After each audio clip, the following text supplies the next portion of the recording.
have cleaved a space for gay and lesbian sex and relational lives too.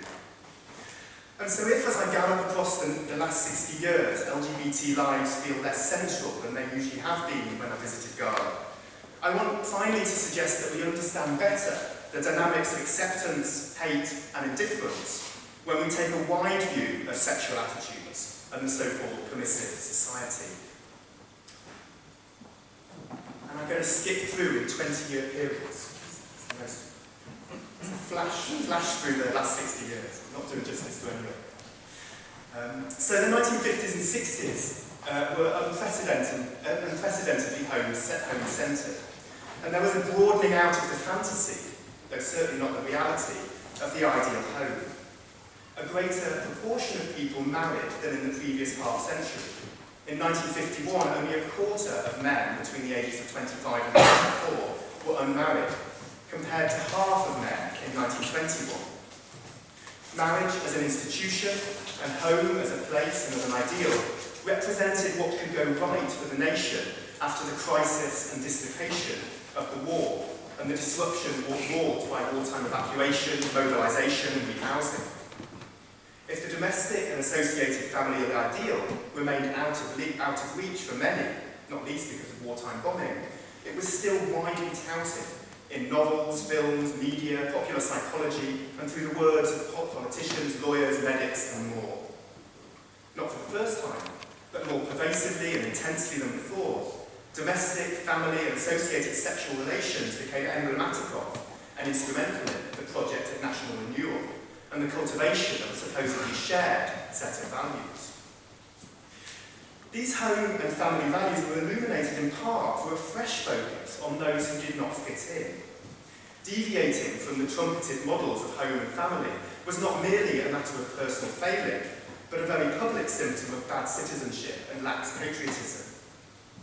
Immigrants from the new Commonwealth, homosexuals and prostitutes seemed to bode ill and were conjured with renewed paranoia in an ever more sensational newspaper press. Whilst home and family were figures intrinsic to a civilised, modern and forward-looking culture, these others threatened these things, not least in their supposedly unrestrained sexuality. And yet life was messier than the rhetoric suggested. Afro-Caribbean immigrants, homosexuals, prostitutes, and other newly visible figures like the independent single bed-sitter girl suggested other possibilities and ways of being. Supposedly normal lives were, meanwhile, very variable indeed. Many normal, and I'm using the word advisedly, men and women in the 1950s felt alienated and crushed by the sense that they didn't measure up either. Historians have given an account of the low levels of home ownership, of the chronic housing shortage, of the shared and cramped conditions people lived in, the mundanity of everyday family and relational lives, and the extent to which divorce, rather than death, became the great disruptor of marriage, up from 1.7% of marriages in 1937 to 7.1% in 1950, really quite a jump. If people clearly paid attention to domestic relationship and sexual norms, and to what they'd come to mean, there were very apparent fractures in these ideals. Areas like Notting Hill in London and Cardiff's Tiger Bay saw the conjunction and crossovers of Afro-Caribbean prostitution and queer subcultures.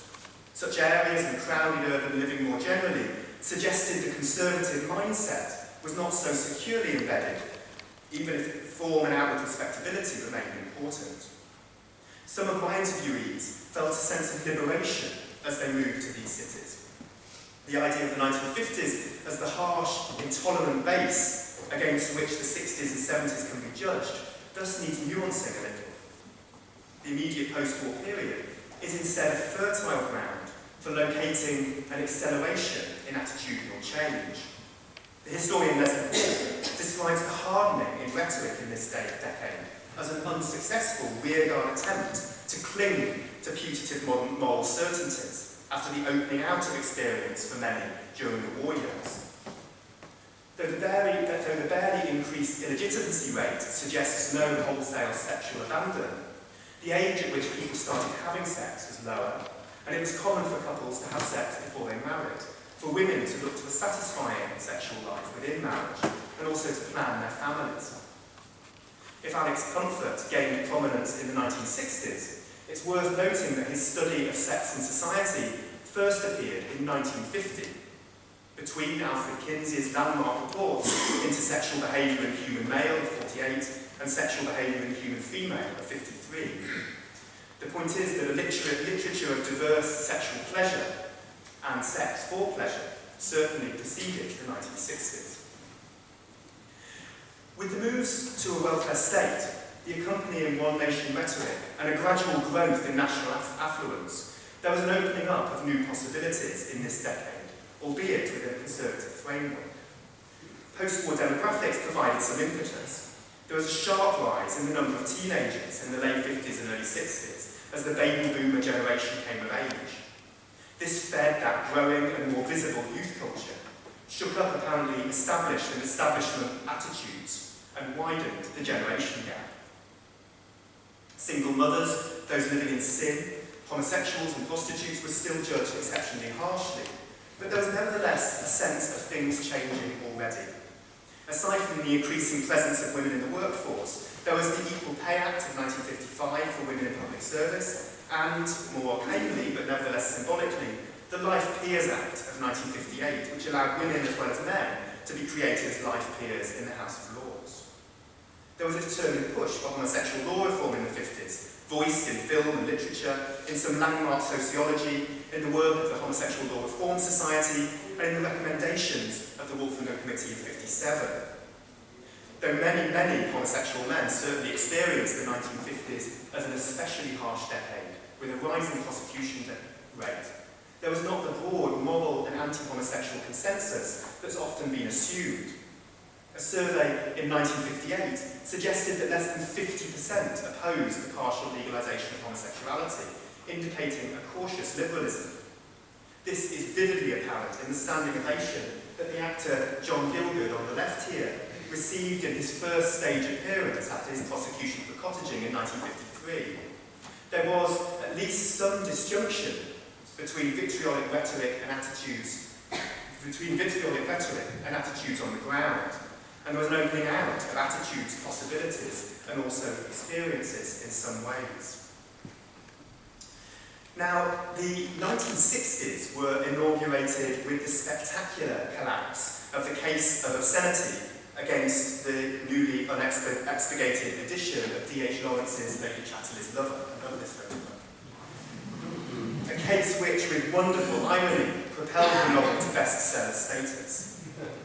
The case suggested a judiciary and government out of touch with changing cultural mores, changing mores which were now more widely discussed in the print and broadcast media. The BBC invited Alex Comfort to debate his views on sex in 1963 on screen, and also showed two sympathetic documentaries on homosexual men and then homosexual women in 66 and 67. There was a sense of the country entering a new and different era as the austerity of the war and immediate post-war years eased with economic recovery, as the first generation not to have lived through the war came of age, and as the vestiges of that war, rationing and compulsory national service, came to an end in 1954 and 1960 respectively. A greater proportion of young people, including more women, were going to university, and new campus-style universities like Keele, from 1949, my old employer, Sussex, East Anglia, and Manchester, which were offering different kinds of student experience, academically, socially, and in terms of the scope for student politics and organising. There was irreverence for the old and for tradition in art and architecture. Tower blocks replaced terraces in new utopian models of living, and iconic 19th century buildings like Euston Station were raised in favour of a new architecture. A burgeoning mass, consumer and pop culture, and new sexual and social freedoms seemed, and only seemed, I think, to trounce class boundaries.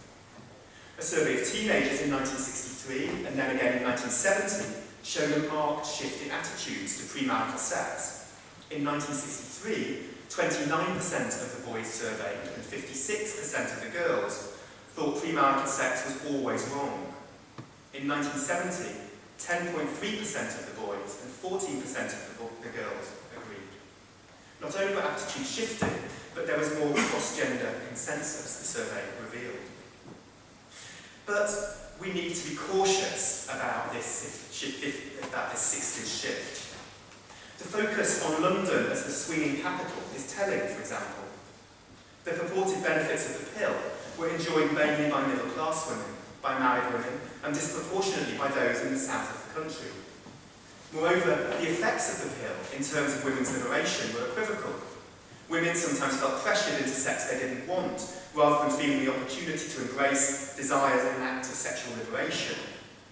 Abortion had been partially decriminalised in 1967, alleviating some of the desperation and misery felt by many women and circumventing the trade in illegal terminations. Yet women were still in the hands of the sometimes censorious and certainly male-dominated medical profession, providing impetus to enduring campaigns for abortion on demand and the right for women to have control over their own bodies. If premarital sex was more acceptable, meanwhile, promiscuity was still certainly frowned upon for women and derided in homosexuals.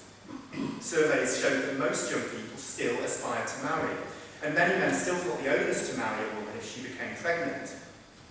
Illegitimacy did not rise hugely in this period, from 5% of births in the mid-50s to 8% in 67. Now this is an equivocal indicator of changing patterns of sexual activity given the new availability of the pill, but it is suggestive nevertheless that people still expected that children should be born, if not conceived, within wedlock. The terms of the 1967 Act partially legalising homosexual sex referred to two men over 21 having sex in private. This was legislation framed decidedly in terms of the couple norm and middle-class presumptions about access to private space. The Act certainly made a difference to many. This was the point at which my interviewee, Rex Batten, and his partner bought their first double bed after 15 years together. Others, like Joe Orton, however, saw it as an irrelevance, given the sexual activity that he was involved in. Homosexuality was still a pathology and perversion to most in the 60s, whatever degree of sympathy it was met with. And other taboos also remained. Unmarried mothers often faced immense pressure to put their babies up for adoption. Interracial couples faced ostracism and insult. And if social, cultural and attitudinal shifts were most marked in the capital, even people there could miss the supposedly momentous changes. Rex, for example, found little to be excited about in London in the late 60s. Whether the city was lived on a day-to-day basis in these new ways depended very much on where and in what circumstances you lived, on the people you met and mixed with, on the money you had, on your age and job. The effects of the much-hyped 60s swing were thus equivocal, partial and localised, and a traditional framework was largely retained in the way people thought about sex and relationships, even if there was a loosening of attitudes at the edges. More important, more revolutionary for many, was the sense and signs of change, rather than direct experience of them. The idea of the pill was as important as the reality, notes Hero Cook.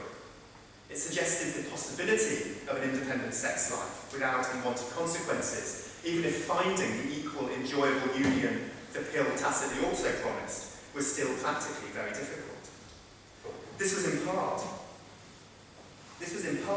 because the language and political framework to couch female sexual autonomy was still not common currency, despite precedent debates and arguments from much earlier in the century. For many, writes the historian and sociologist Geoffrey Weeks, the 1960s remained a decade of unfulfilled hopes. Yay, Mrs. Thatcher. If there was an equivocal validation in the 1960s of sexual pleasure and individual choice in sexual matters, women's and then gay liberation suggested the broader significance of these things. They theorised a connection between the personal and the political, and looked to individual self-realisation and a politics of mutuality and mutual care, extending beyond the couple, beyond the heterosexual matrix, and beyond the nuclear family. Such a politics, both movements suggested, could be socially transformatory, and truly, it was hoped, revolutionary. The first Women's Liberation Conference took place at Ruskin College in Oxford in 1969. The GLF had its first meeting in London in 1970 at the London School of Economics. If these initial gatherings were in academic contexts, debate and activism soon extended well beyond, with high-profile protests like the flower bombing of Miss World at the Royal Albert Hall in 1970, and the GLF infiltration of the Christian Festival of Light, organised by Cliff Richard and Mary Whitehouse in 1971. Such activism, a growing radical literature, and a women's and gay press, including Spare Rib and Gay News, both from 1972, pushed at entrenched traditional values underpinning the supposedly permissive 1960s Summer of Love and reformist agenda of groups like the Campaign for Homosexual Equality. Liberationists brought leftist identity and sexual politics together, though not put together happily or straightforwardly. Through various groups, campaigns and direct actions, there was an attempt to confront bigotry and misinformation, whilst also looking to individual behaviour and preconceptions through consciousness raising and experiments in communal living. The nuclear family was distinctly seen to be problematic in those debates, and in any case, as a ubiquitous model, something of a myth. The 1971 census had shown that less than a third of households accorded to the stereotypical nuclear family, and only 1 in 10 was organised in the normally sanctioned pattern of paternal breadwinner and maternal full-time housewife. The overt politicisation of home, family and relationships, sexual or otherwise, was now more thoroughgoing than ever before. Now, the London GLF petered out during 1972 after a walkout by many of the women and conflict over approaches and emphasis, especially between the leftist politicos and those experimenting with radical drag, gender bending and alternative living. Men and women involved in or influenced by the GLF nevertheless carried its perspectives and activism forward in local groups, including in Lancaster and South London GLF, for example, in continuing and further experiments in living, and in publishing ventures like the Gay Men's Press and also Virago, Women's Press. Women's liberation suffered ruptures too, though again women's groups, squats, communes and centres and publishing meant intense debate endured throughout the 70s about the social and cultural position of women, pornography, feminist secularism and lesbianism as a political rather than sexual identity. The ideas which drew together sex, politics and the personal were explored, lived out and extended in various strands of counterculture in the 1970s. Though counterculture unequivocally had its place in the mid to late 60s, it spread and entrenched itself in the later decade. Often, historian Andy Beckett writes, in the empty spaces that economic change or decline had opened up in the rundown inner city. Counterculture was becoming more visible in the context of an economic crisis which was bringing both disillusionment and a sense among some that things could change radically. One historian has observed that 1974-6 was the closest Britain came to the collapse of capitalism. A sense that this might have been the case gave some cause for optimism in terms of sexual and other forms of revolution. By challenging the status quo in thinking and behaviour relating to gender, sex and sexuality, women's and gay liberation opened out new possibilities for many. And there were some broad shifts in attitudes and sexual practices across the decade which further strained the link between marriage, sex and reproduction. The illegitimacy rate continued to rise. Premarital sex was more of a given norm. More people cohabited it. And though there was a stigma, especially for women, in having multiple sexual partners, it was no longer quite so taboo. This further revolutionary period does nevertheless need to be seen both as a new spur to action and lifestyle change, and an articulation of changes already in process. Moreover, if there were new voices and a fresh visibility, traditional ideas were entrenched, and many resisted the changes and liberationist movements. Women continued to deal with discrimination in employment, enduring expectations of their place and role in the home and family, a frequent lack of financial autonomy and personal choice, and incessant catcalling and more serious forms of sexual abuse. Many women also clung to the status quo and resisted or ridiculed women's liberation or felt it had gone too far. Meanwhile, though the GLF inspired many, only a handful of gays and lesbians were directly involved in ZAPs and other activities. One Campaign for Homosexual Equality member derided the vulgarity of frenetic GLF faggots frolicking through the streets. Wonderful alliteration. Others pointed out that GLFers tended to be metropolitan, and without the responsibilities of home, work and family that required more caution and conformity. Squatting, communal living, experimental sex and coming out were still things that did not feel possible or desirable for many people, and could be frightening, marking a radical disjunction from comfortable or comforting norms for this and the preceding generation. Stephen, one of the squatters from Brixton, who I interviewed, remembers his mother telling him that his father was coming to get me out of that place. It was shocking to them that I lived in those conditions, he went on. To them, who had grown up in the 30s and 40s, it was like everything was dissolving. It was very disappointing for them, very frightening. Others, like Derek Jarman, found these shifts underwhelming. Jarman attended GLF meetings in the early 1970s and found ideas resonant with his own. And yet, a little older than most, he carried a different set of experiences with him. He had come of age in the artistic counterculture of London in the 60s, rather than the sexual liberationist moment of the early 70s. He had, he wrote, already gone through the struggle and was already beyond it. The GLF seemed to me so backwards in its censoriousness. I disliked these well-meaning, rather lonely people laying down the law. There was an element of joylessness to it. Age and generation, Jarman reminds us, modulated the investment in politics and action. For some, it felt like something was being lost in all this, and especially in the consolidation of more exclusive sexual identities.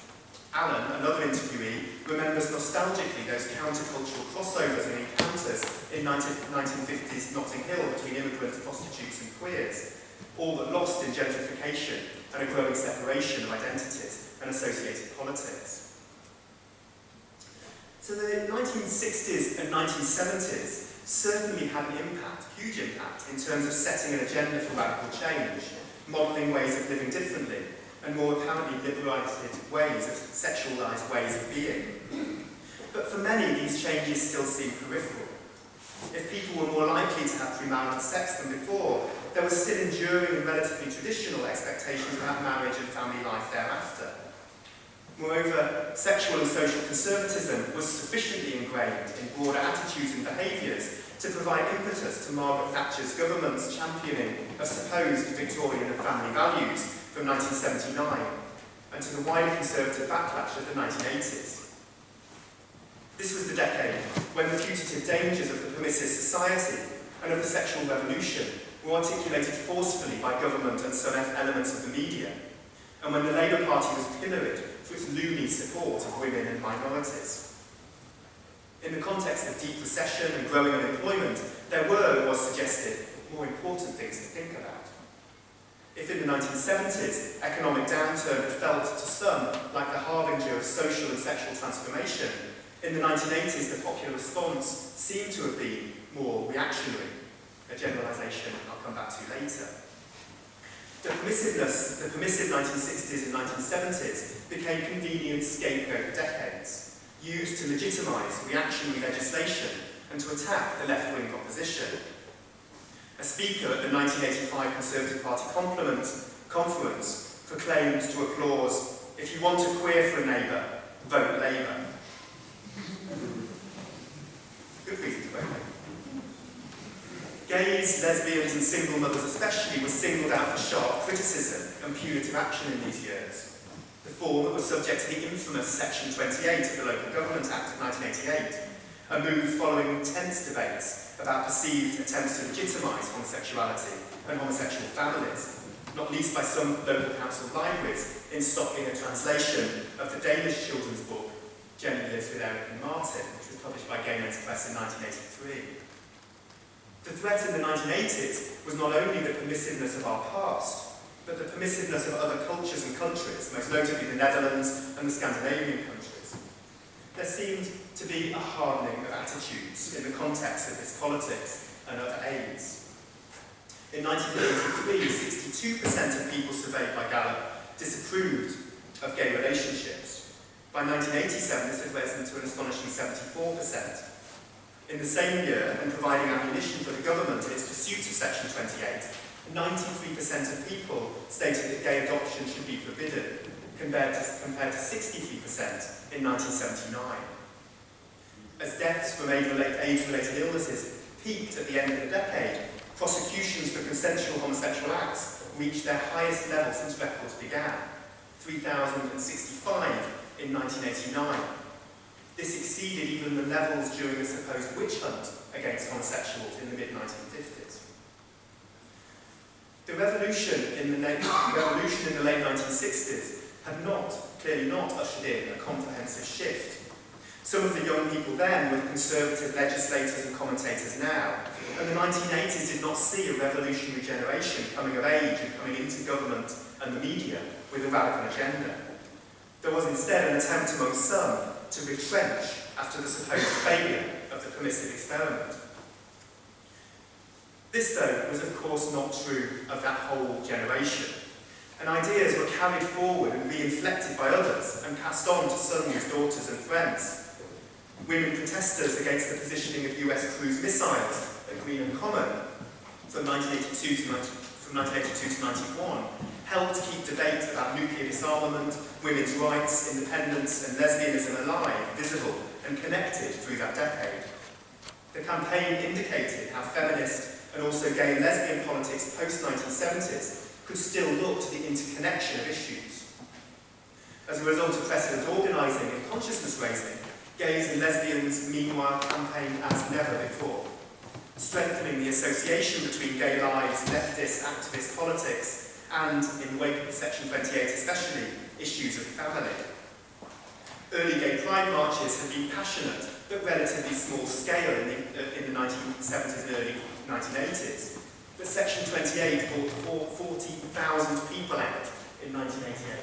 Headed, it has to be said, and should be noted by the South Wales miners, who were returning the support that lesbians and gay men had offered them during the miners' strike. Again, this really heartwarming interconnection of issues. After an even larger Pride event in 1990, Capital Gay observed that the lesbian and gay movement had come of age. We have taken to the streets in the biggest ever lesbian and gay demonstrations, it wrote. The media coverage has been massive, and the visibility of our community has rarely, if ever, been greater. In this, we can still mark the importance of gay liberation in the early 1970s, but I would gesture to this second vociferous wave of radicalism involving more people directly in the late 1980s. We also see the local institutionalisation of sexual revolutionary concerns in this decade. In the 1980s, writes Lynn Siegel, domestic life and the quality of human relationships emerged from the silent secrecy of the private to enter the public world of town hall committees. If the bid for social and sexual revolution had waned, the new watchwords in the 80s were equality and rights within the existing system. The Greater London Council and left-wing local councils nationally began tackling discrimination against women and gays and lesbians directly in policy on schools, housing, and in relation to HIV and AIDS. There were a number of reasons for this engagement. There'd been a broader intellectual shift in left-wing politics, away from class towards a broader conception of equity. And in addition, there were by now more visible women's and gay groups and constituencies in the Labour Party, with the rise of a new generation of Labour Party activists, schooled in liberationist and countercultural politics of the 60s and 70s. Ken Livingstone talks about this very interestingly, where he said his attitudes towards sexuality was shaped by his experience of being a counsellor in Brixton in the early 1970s,